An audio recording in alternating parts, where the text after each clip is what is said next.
সংস্কারের রূপরেখা ও নির্বাচনের সুনির্দিষ্ট রোডম্যাপের দাবি জানিয়েছে জামায়াতে ইসলামী। রাতে প্রধান উপদেষ্টার সঙ্গে বৈঠক শেষে দলটির আমির শফিকুর রহমান বলেন, তারা নির্বাচনের সুস্পষ্ট রোডম্যাপ চেয়েছে, তবে সময় বেঁধে দেননি। জবাবে জামায়াতকে ডক্টর মোহাম্মদ ইউনূস বলেছেন, যেমন তেমন নয়, একটি অর্থবহ নির্বাচন দিতে চান তিনি। আরও জানাচ্ছেন মোহন ইসলাম। গেল বৃহস্পতিবার জাতির উদ্দেশ্যে ভাষণ দিয়ে প্রধান উপদেষ্টা পদত্যাগ করবেন এমন সংবাদ পেয়ে তার সঙ্গে সাক্ষাৎ করতে চায় বাংলাদেশ জামায়াতে ইসলামী।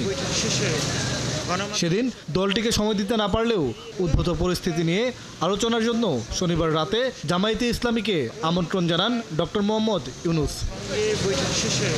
8:30টার পর প্রধান উপদেষ্টা ও সরকারের প্রতিনিধিদের সাথে বৈঠকে বসেন জামায়াতের আমির ডাক্তার শফিকুর রহমান ও নায়েবে আমির সৈয়দ আবদুল্লাহ মোহাম্মদ তাহের। বৈঠকে প্রধান উপদেষ্টার কাছে নির্বাচনের রোডম্যাপ চেয়েছে দলটি, তবে নির্বাচনের আগে জুলাই-আগস্টে গণহত্যাকারী আওয়ামী লীগের বিচারের কথাও জানিয়েছে জামায়াত।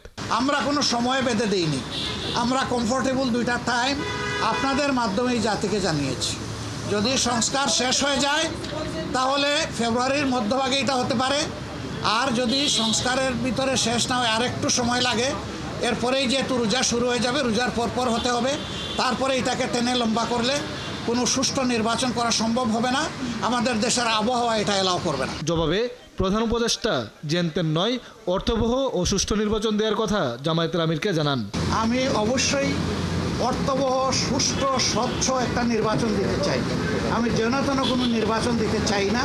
এবং তিনি আমাদের কথা মনোযোগভাবে শুনেছেন আর বলেছেন যে আপনাদের পরামর্শগুলা প্রয়োজন মনে করি, আপনারা যে পরামর্শ দেবেন অবশ্যই আমি এগুলা কনসিডারেশন নেব, অন্যদের কথাও আমি শুনবো।